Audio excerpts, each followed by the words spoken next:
Hey kids, my name is Graham, and I'm getting ready for an extended bicycle tour that I'll be starting in early June.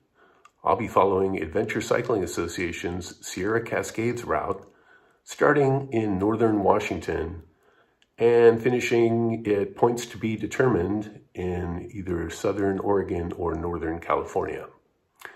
In this video, I want to show some new gear that I've picked up for this trip, as well as my brand new touring bike that I just received last week. So let's take a look at my new bike and some new gear. Almost 7 months ago, I put down a deposit for a Co-Motion Americano with an 18-speed Pinion drivetrain and a custom frame, sized to fit my tall body. Co-Motion bikes are well known in the touring world and are pretty pricey, but I felt their custom sizing, touring-specific designs, unique drivetrain options on a handmade, American-made bike made Co-Motion the obvious top-shelf choice. Plus, I had passed my 59 1/2 year birthday, and those with an IRA or 401k know what that means. The frame was also designed to closely match the geometry of my previous bike, but without the need to use a stem riser to get the handlebars up where I like them.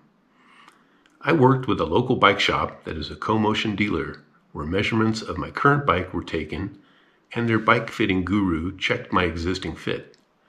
We did not make any major changes to my fit, as my randonnée has always been very comfortable.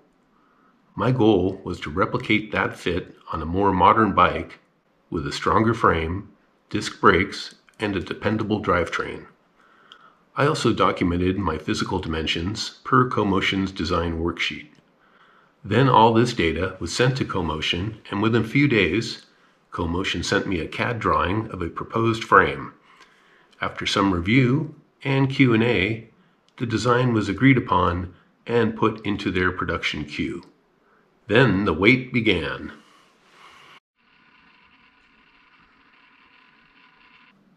The first thing you'll notice is the very tall head tube on this bike, giving me a more upright riding position.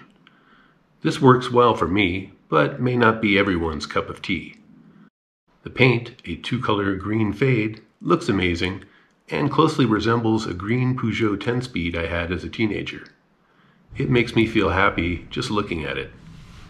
The core feature on this bike is the Pinion 18-speed gearbox mounted in the bottom bracket of the frame. All of the gears are sealed inside the gearbox. This drivetrain also utilizes a Gates carbon fiber belt instead of a metal chain.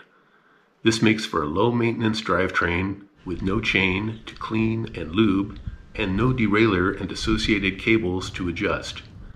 Best of all, there's no greasy chain ready to leave a tattoo on your leg or apparel.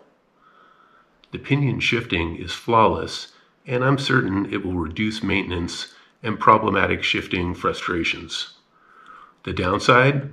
Well, there's about 2 pounds of extra weight from the gearbox and a slight loss in pedaling efficiency. My research indicates about a 2 to 5% efficiency loss, meaning it will add about 6 minutes to a 100-kilometer ride. That's a fair trade-off to me. This is also a pretty expensive option. If you go to Co-Motion's webpage, you can see their pricing and other options. The bike came spec'd with some really top-notch components, and while the Pinion is made in Germany, Co-Motion makes a point of using American-made components where applicable. The 32-spoke wheels are hand-built and very solid. With no cassette cluster on the rear hub, the rear wheel does not need to be dished on one side like the rear wheel of a derailleur-equipped bike. This makes the spoke tension even and the wheel stronger. I also had a rear kickstand mount added to the frame. This is the first kickstand I've had on a bike since I was about 13 years old, and I love it. So far, I have put a little over 100 miles on my new bike, and I am totally thrilled at the form, fit, and function of this machine. As my new Americano has mounting points on the fork, I have added some Ortleib Fork Bags to my setup. I like the fact that these are like miniature front panniers, and they don't require a front rack or very much extra hardware to mount. Each bag only weighs 11 ounces. I like that these fork bags allow quick access to items, and I am planning on using one to carry my camp kitchen. Stove, fuel, kettle, cup, bowl, spork, that kind of stuff. And the other will carry cold weather clothes, thermals, gloves, beanies, rain pants, etc. Washington and Oregon in June can be wet and cold.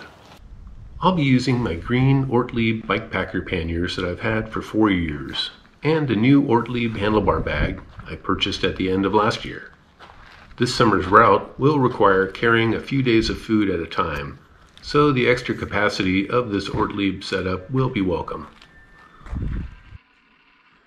Well, that's the latest from the Outside Perks.